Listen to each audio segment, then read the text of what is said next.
Hello everyone, welcome to my class. Dr. Shobana's PDF materials are now available for all the units of PGTRB. Complete study materials என்கிட்ட அவைலபிளாக இருக்குது. MCQs ஒன்லையும் அவைலபிளாக இருக்குது. Complete study மெட்டீரியல்ஸில் detailed summaries, MCQs, figures of speech இதெல்லாம் provide பண்ணியிருக்கேன். MCQs வந்து 1 to 10 வரைக்கும் இருக்க எல்லா யூனிட்ஸுக்கும் அவைலபிளாக இருக்குது. இந்த PDF மெட்டீரியல்ஸில் எது நீங்கள் வாங்கணும்னு நினச்சிங்கனாலும் you have to text either in WhatsApp or Telegram to 7200893046. இந்த நம்பருக்கு டெக்ஸ்ட் பண்ணி இதை வாங்குறதுக்குரிய வழிமுறைகளை நீங்கள் தெரிஞ்சுக்கலாம். இந்த டீட்டெயில்ஸ் கீழே டிஸ்கிரிப்ஷன் பாக்ஸ்லையும் கொடுத்துருக்குறேன். தேங்க்யூ. இன்னைக்கு நம்ம பார்க்க போகிறது model MCQs for Unit 3 Poetry. Yes. Now I have given the list of the poems of this section. அதாவது poetry sectionல இருக்க poems இங்க list out பண்ணியிருக்கேன் பாருங்க. Immortality Ode, Tintin Abbey, The Prelude Book 1, Ode to Dejection, Kubla Khan, Ode to a Nightingale, Ozymandias, Adonis. So இத்தனை poems இருக்கு poetry sectionல. Okay, now let us get into some of the important MCQs of this section.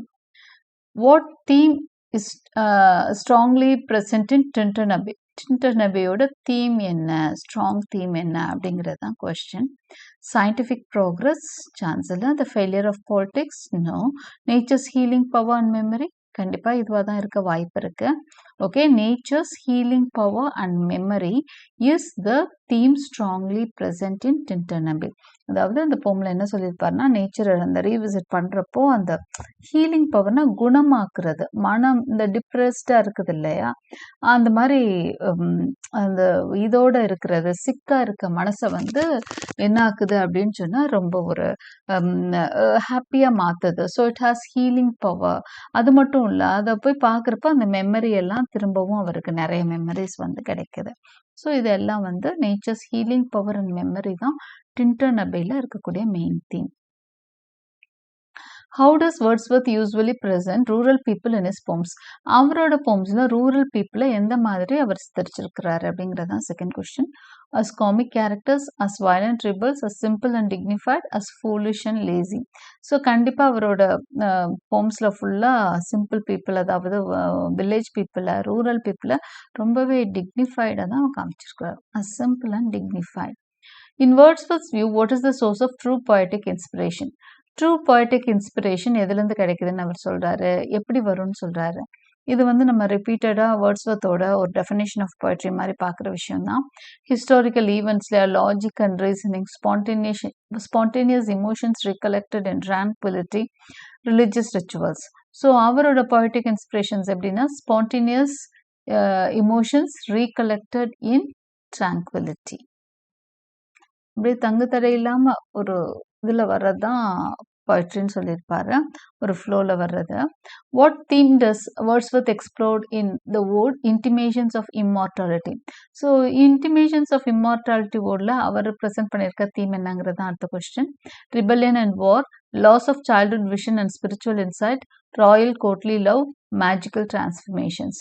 இதுலேயும் நம்ம வந்து வேர்ட்ஸ்வர்த்னா கண்ண மூடி அவர் related to அந்த இது எழுதியிருப்பார். மெயினாக என்னென்னா நேச்சரோட அந்த பவர் எழுதியிருப்பார், கொஞ்சம் ஸ்பிரிச்சுவலாகவும் இருக்கும். So loss of childhood vision and spiritual insight, குழந்தையில் அவருக்கு கிடைச்ச அந்த ஸ்பிரிச்சுவல் இன்சைட்லாம் இப்போ நேச்சரோட ஒன்றும் இல்லாததுனால கிடைக்கலன்னு தான் சொல்லியிருப்பார். Okay, that is the answer here. How does Wordsworth use of mood change from childhood to adulthood in the prelude? ப்ரிலூடில் சைல்ட்ஹுட்லேருந்து அடல்ட்ஹுட் போகிறப்போ அந்த மூட் சேஞ்ச் எப்படி இருக்குது அப்படின்றத பார்க்குறோன்னா, from boredom to excitement, from peace to violence, from freedom and joy to serious reflection, from sadness to confusion. இதில் பார்த்தீங்கன்னா சைல்ட்ஹுட்லேருந்து அடல்ட்ஹுட் வர்றப்போ என்ன மாதிரி ஒரு மூட் சேஞ்ச் ஆகுதுன்னு வேர்ட்ஸ்வர்த் சொல்லியிருக்காருன்னா, from freedom and joy to serious reflection. ஃப்ரீடமாக சந்தோஷமாக இந்த காலம் மாதிரி சீரியஸாக மனுஷன் ஒரு விஷயத்தை யோசிக்க ஆரம்பிக்கிறான் இல்லையா, அதுதான் வந்து அவர் சொல்கிற transformation. In Tintern Abbey, how does Wordsworth describe the power of memory? Memory பற்றி டின்டன் அபேல நிறையவே பேசியிருப்பாரு. ஹி ரீவிசிட்டட் ஃபைவ் இயர்ஸ் ஆஃப்டர்னு தான் வரும். So something painful and best ஃபோர்கட்டனா, as weak and unreliable, as a source of spiritual strength and peace, as an illusion. இதில் அவர் வந்து ரிவர் வை டின்டன் அபேயை விசிட் பண்ணுறப்போ அவருக்கு அந்த என்ன கிடைக்குதுன்னு சொல்றாருன்னா a source of spiritual strength and peace கிடைக்குதுன்னு சொல்றாரு. Why is the prelude considered an epic poem? prelude வந்து epic poem சொல்றாங்க ஏன்? It tells a war story, it features gods and battles, it is long, serious and traces the growth of poet's soul, it is about British kings. So இது அவரோட epic poem. பொதுவாக எப்பிக்கோட stories வந்து இந்த மாதிரி stories தான் இருக்கும்.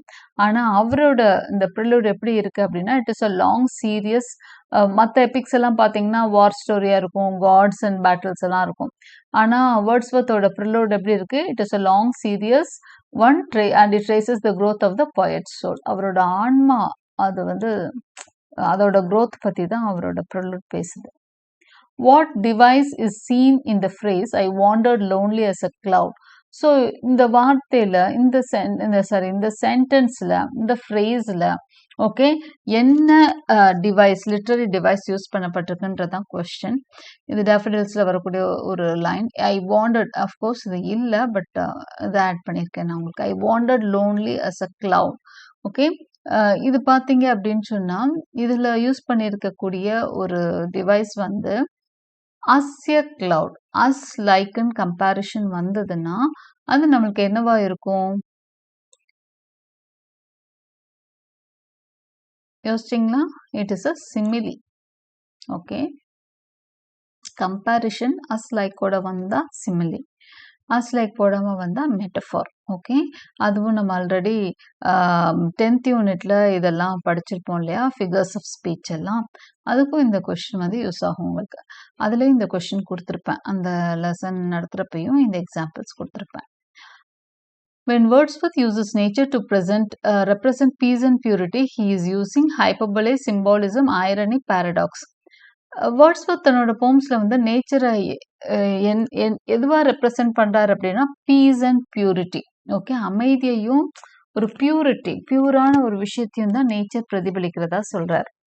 இதுக்கு என்ன அர்த்தம்? இது வந்து என்ன மாதிரி டிவைஸை இங்க யூஸ் பண்றாரு? ஹைப்பர்போலேவா, சிம்பாலிசமா, ஐரனியா, பாரடாக்ஸா? சிம்பாலிசம், சிம்பலா காமிக்கிறார். நேச்சரை எதுக்கான சிம்பலா காமிக்கிறாரு? பீஸ்க்கு, பியூரிட்டிக்கு. Okay, our birth is but a sleep and forgetting. இந்த லைன் ஒரு ரொம்ப ஃபேமஸான லைன். இதில் அவர் அந்த லைன் என்ன சஜஸ்ட் பண்ணுது?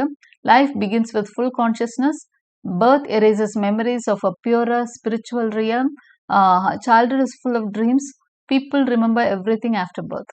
இதில் our birth is but a sleep and forgetting. வாழ்க்கைங்கிறது தூங்கி எந்திரிக்கிற மாதிரி தான், மறந்துடுறது, பழசெல்லாம் மறந்துடும் அப்படின்ற மாதிரி சொல்றாரு. So birth erases memories of a purer spiritual realm. Okay, so அந்த சின்ன வயசுல தான் நம்மளுக்கு அந்த பாஸ்ட் காடோட அந்த ஞாபகங்கள்லாம் இருக்கும், வளர வளர அந்த விஷயங்கள் மறந்துடும் அப்படின்னு சொல்லியிருப்பார். Birth erases memories of a purer spiritual realm. Okay, நம்ம அந்த ஸ்பிரிச்சுவல் ரியல்ம் எல்லாமே அந்த வளரும் போது நமக்கு மறந்து போயிடும், எங்க இருக்கப்ப ஞாபகம் இருக்கும்னு சொல்லியிருப்பார். ஓகே, அதுதான் இது. Okay, so here I want to tell you all that. நான் எம்சிக்யூஸ் ஃபுல் செட் உங்களுக்கு ரெடியாக இருக்குது. 1 to 10 வரைக்கும் இருக்க எல்லா யூனிட்ஸ்க்கான எம்சிக்யூஸ் ஒன்லி என்கிட்ட அவைலபிளாக இருக்குது. அதில் இருந்து தான் இந்த கொஸ்டின்ஸ் எல்லாமே நான் ஒவ்வொன்றுலேருந்து ஒன்று, ஏன்னா ஒவ்வொரு பெரிய போம்க்கெல்லாம் பார்த்தீங்கன்னா ஹண்ட்ரட்ஸ் ஆஃப் எம்சிக்யூஸ் கொடுத்துருக்குறேன். உங்களுக்கு எக்ஸாம் டைமில் இது ரொம்ப யூஸ்ஃபுல்லாக இருக்கும்னு நினைக்கிறேன். அப்படி யூஸ்ஃபுல்லாக இருக்கும்னு நினச்சிங்கன்னா you can text me, you can feel free to text me and buy the MCQ sets. Okay, now let me continue. 10,000 saw I at a glance is an example of 10,000 saw I at a glance. ஒரே பார்வையில் 10,000 பூக்களை பார்த்தேன். இந்த sentence வந்து பார்த்தீங்கன்னா இந்த lines எல்லாம் நான் வந்து ஆக்சுவலாக இது டேஃபடில்ல வர்றதான், பட் டிவைஸ்க்காக நான் கொடுத்துருக்கேன். எந்த டிவைஸ் இங்கே யூஸ் பண்ணியிருக்காங்க அப்படின்னு பார்த்தீங்கன்னா பர்சானிஃபிகேஷன், ஹைப்பர்போலே, ஐரனி, சிம்பாலிசம். இதில் கொடுக்கப்பட்டிருக்கிறது என்னன்னா ஹைப்பர்போலே. ஹைப்பர்போலேனா ஒரு விஷயத்தை எக்ஸாகரேட் பண்ணி சொல்றது, பெருசாக சொல்றது, சாதாரண விஷயத்த ரொம்ப பெருசுப்படுத்தி சொல்றது. ஒரே பார்வையில் 10,000 மலர்களை எப்படி பார்க்க முடியும் இல்லையா? ஸோ அதை சொல்றதுனால இது ஹைப்பர்போலேன்னு சொல்றோம். Which work is co-authored with Coleridge that marks the beginning of English Romanticism? எந்த ஒர்க்கோட பிகினிங் வந்து ரொமான்டிசிசமோட பிகினிங் பீரியடா சொல்லப்படுது? இது நம்ம கண்டிப்பா தெரிஞ்சிருக்கணும். ஏன்னா அது வரைக்கும் நியோ கிளாசிசம் பீரியட் அப்படின்னு சொல்லுவோம். Okay, Augustan age, neo classical period, the age of reason அப்படின்லாம் ஒரு ஏஜ் 100 இயர்ஸ் 100 இயர்ஸ் கிட்ட அந்த ஏஜ் தான் ஓடிட்டு இருக்கு. ஓகே, அதுக்கப்புறம் ஒரு கட்டத்துல என்ன பண்றாங்க, கோல்ரிட்ஜும் வேர்ட்ஸ்வர்த்தும் சேர்ந்து கோ-ஆத்தர் பண்ணி ஒரு புக்கை வெளியிடுறாங்க. அந்த புக் வெளிவந்த வருஷம் இது எல்லாமே நீங்க ஞாபகம் வச்சுக்கணும், 1798. ஓகே, இதுல நான் கொஸ்டின்ல கொடுக்க மறந்துட்டேன். But you have to remember the publication of that book came out in the year 1798. அது என்ன புக்குன்னு உங்களுக்கு தெரிஞ்சிருக்கணும். It is the lyrical ballads. இந்த லிரிக்கல் பேலட்ஸோட பிகினிங் எதை மார்க் பண்ணுச்சு? ரொமான்டிசிசம். ஓகே, ரொமான்டிசிசம் வந்து அந்த பீரியட் என்னைக்கு, அந்த புக் என்னைக்கு பப்ளிஷ் ஆச்சோ அந்த பப்ளிஷ் ஆன டைம் தான் ரொமான்டிசிசமோட பிகினிங் அப்படின்னு. அதுக்கப்புறம் தான் மற்ற ரைட்டர்ஸ் எல்லாம் ரொமான்டிசிசம்குள்ள இறங்குறாங்க. Which work co-authored with Coleridge marked the beginning of English Romanticism? The Prelude, Lyrical Ballads, The Rime of the Ancient Mariner, or Leaves of Grass? The answer is Lyrical Ballads. வெளிவந்த வருஷம் 1798. What role did Wordsworth hold from 1843 until his death? எந்த ரோல்ல Wordsworth வந்து சாகிற வரைக்கும் இருந்தாருங்கிறதா next question. Professor of Literature, Poet Laureate of England, Prime Minister, Editor of a Literary Journal.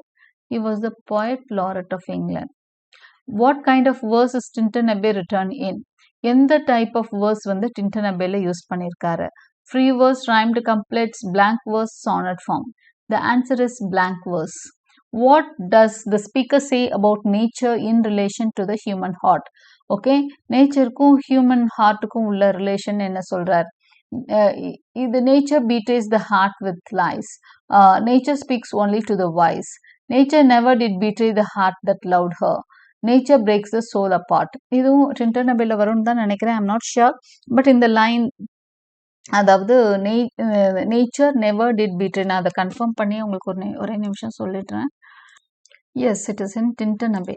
டின்டன் அபேல வந்து ஒரு லைன் அவர் சொல்வார், நேச்சருக்கும் ஹியூமன் காட்க்கும் உள்ள ஒரு ரிலேஷனை ஒரு அழகான லைன் மூலமா வெளிப்படுத்தியிருப்பாரு.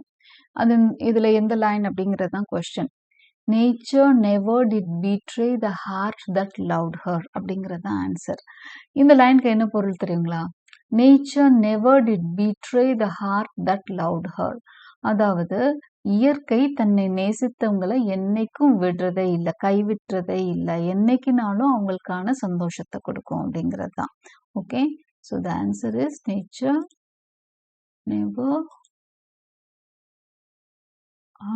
never did betray the heart that loved her. What did the poet say about his younger self? சின்ன வயசுல தான் எப்படி இருந்ததா poet சொல்றாரு? He was full of regret, he hated nature, he loved nature wildly and emotionally, he avoided the natural world. Naturally, நம்ம என்ன தெரியும் இல்லையா, அவர் நேச்சர் ரொம்ப ரஷ்ஷாது. He loved nature wildly and emotionally. Age ஆக சின்ன வயசுல ரொம்ப வைல்டா நேசிச்சாராம். ஓகே, நேச்சரை நாள் பட அது வந்து பக்குவப்படுதுன்னு சொல்வார். How is Dorothy described in the poem? Okay, இதுல இதுவும் டின்டன் அபேல தான். டோரத்தியை எப்படி டிஸ்கிரைப் பண்றாருங்கிறது தான் question. A silent follower, a cold observer of nature, a joyful innocent spirit close to nature, a strict teacher of poetry. சரியா, இது வந்து டின்டன் அபே போம் தான். ஆன்சர் வந்து a joyful innocent spirit close to nature.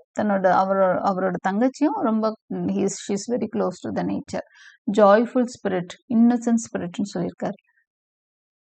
Like a roe I bounded over the mountains is an example of.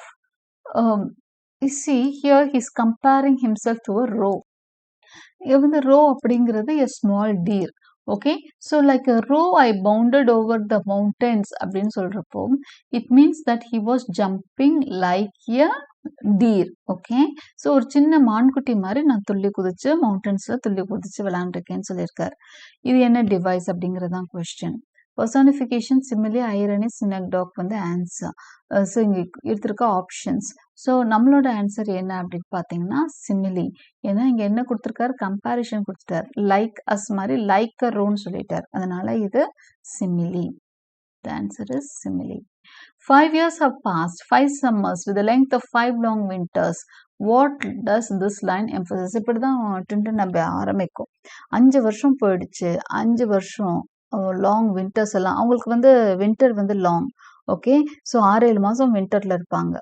Long வின்டர்லாம் முடிஞ்சுன்னு சொல்கிறாரு. அதுக்கப்புறம் நான் ரிவர் வேயை பார்க்க வந்திருக்கேன்னு சொல்கிறாரு. த poet's loss of faith, the short time away, the long emotional and physical gap, a coming war. So இங்கே இந்த லைனை எதை காமிக்குது? the long emotional physical gap. Long time தனியாக அந்த ரிவர் வே அந்த இயற்கையோட ஒன்றாமல் இருந்தோம் அப்படிங்கிறது தான் சொல்கிறது. What is the central theme of the book? Book 1 of Prelude. ப்ரிலூடோட சென்ட்ரல் தீம் என்ன? Poetics revolution, childhood memories and nature's influence, city life and modernity, war and peace. So நமக்கு தெரியும் the answer is childhood memories and nature's influence. What feeling dominates the speaker's mood at the beginning of book 1? Okay, நான் answer இங்கே மறைச்சிட்டேன். Right?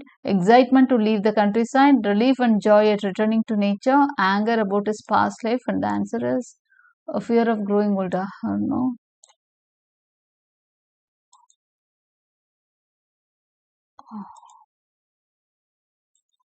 So the answer is not that. D கிடையாது. Answer is என்ன வேர்ட்ஸ்வர்த்தோட போம் இது, அதை மறந்துடக்கூடாது. Relief and joy at returning to nature, அது answer. Okay, so இங்கே answer relief and joy at returning to nature. Which element of setting appears most frequently in book 1? Okay, எந்த விஷயம் வந்து புக் 1ல ஃப்ரீக்வெண்ட்டாக அப்பியர் ஆகிட்டு இருக்கு? Mountain battle fields, cities, streets and traffic, forest, rivers, hills, universities and schools. இதில் கண்டிப்பாக உங்களுக்கே தெரிஞ்சிருக்கும் 2 ஆப்ஷன். ஓகே, மவுண்டன் பேட்டில் ஃபீல்ட்ஸா ஃபாரஸ்ட் ரிவர் ஹில்ஸாங்கிறது தான் டவுட்ஸ் இருக்கும். ஃபாரஸ்ட் ரிவர்ஸ் ஹில்ஸ் தான் answer. What kind of poetic identity does Wordsworth shape in book 1? என்ன மாதிரி ஒரு பொய்டிக் ஐடென்டிட்டி வந்து புக் 1ல ஷேப் ஆகுறது அப்படின்றது தான் question. Historical poet, a nature infused autobiographical poet, a satirical poet, a city poet. என்னமா அவர் உருவாகி வர்றாரு?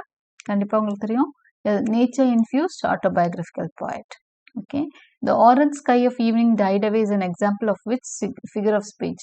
இந்த phrase-ல வரக்கூடிய orange sky of evening, இதுக்கு இது எந்த figure of speech யூஸ் பண்ணியிருக்காங்கன்றதான் கொஸ்டின். Answer is personification. ஏன்னா orange sky of evening died away அப்படின்னு சொல்றாங்க. இங்கே ஈவினிங்கோட அந்த ஆரஞ்சு ஸ்கை வந்து இறந்து போகுது.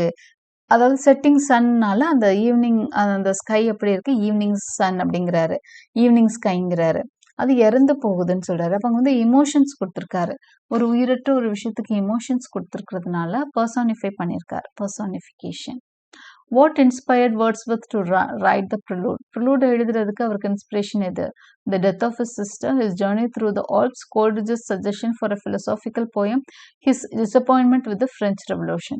The answer is Coleridge's suggestion for a philosophical poem. Coleridge கேட்டுக்கிட்டதுனால தான் ப்ரிலூட் எழுதுறாரு. Which of these best describes the structure of the poem? So prelude structure என்னங்கிறது தான் question. Divided into acts, linear narrative, irregular stanza with shifts in tone, rigid iambic pentameter. The answer is irregular stanzas with shifts in tone. இதுதான் tone structure of prelude. Which device appears in the phrase grief without a pang?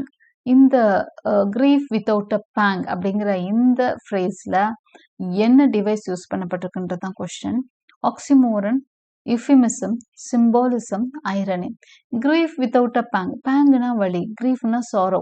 Okay, வலி இல்லாத ஒரு துக்கம் அப்படிங்கிற மாதிரி தான் பொருள்படும். So இந்த மாதிரி ஆப்போசிட்ஸா வர்றப்போ இதை நம்ம என்ன சொல்லுவோம்னா ஆக்சிமோரன்னு சொல்லுவோம். It's called as an oxymoron. What is the dominant poetic technique in dejection and ode? So dejection and ode-ல என்ன டெக்னிக் யூஸ் பண்ணியிருக்காரு? narrative storytelling, dramatic monologue, lyrical introspection, epic simile. The answer is lyrical introspection. Lyric அதாவது ode and dejectionக்கு. What does the speaker mean by oh lady we receive what we give? இது வந்து dejectionல வரக்கூடிய ஒரு ஃபேமஸான sentence தான். oh lady we receive but what we give அப்படின்னு சொல்லியிருப்பாரு. இதுக்கு வந்து என்ன அர்த்தம் அப்படிங்கிறது தான் question. Love is a gift, the outer world reflects our inner state, we should ask more from others, nature always gives joy. இதில் எது ஆன்சர் அப்படின்னு சொன்னால் the outer world reflects our inner state. ஏன்னா we receive but what we give. நம்ம எதை கொடுக்கிறோமோ அதையே நாம் வாங்கிக் கொள்கிறோம். அப்போ நம்ம மனசு எப்படி இருக்கோ அந்த விஷயம் தான் நமக்கு திரும்ப வருங்கிறது தான். So the outer world reflects our inner state அப்படிங்கிறது தான் இதுக்கு meaning. In which year was Rejection and Ode first published? இந்த Ode பப்ளிஷ் பண்ண இயர் வந்து முக்கியமான இயர் தான் 1802. And old moon in the new moon's lap is an example of. இதுவும் டிஜெக்ஷன்ல வரக்கூடிய ஒரு லைன். ஃப்ரண்ட்ல ஃபர்ஸ்ட் 4 லைன்ஸ்ல வந்துடும். அந்த இது சொல்லிட்டு இருப்பாரு, ஸ்டாமோட ப்ரெடிக்ஷனுக்காக இது சொல்லியிருப்பாரு. இதுல இது எந்த device? Personification, hyperbole, symbolism, synecdoche. The answer is symbolism. Old lady we receive but what we give uses which figure of speech. இது ஆல்ரெடி நம்ம பார்த்தோம். பட் அதுல வந்து மீனிங் கேட்டிருந்தேன். பட் இங்கே என்ன கேட்குறோன்னா என்ன ஃபிகர் ஆஃப் ஸ்பீச்சுன்னு கொடுத்தோம். எதை வாங்குகிறோமோ, அதாவது எதை கொடுக்கிறோமோ அதையே வாங்குகிறோம். இந்த மாதிரி குழந்தையே பிற்காலத்தில் இன்னொரு குழந்தைக்கு தகப்பன்ற மாதிரி, இந்த மாதிரி ஒரு ஃபிலசாபிக்கலாக சொல்லி ஒரு விடுகதை மாதிரி வர்றதுக்கு பேர் என்னன்னா paradox. Okay, what type of poem is Kubla Khan?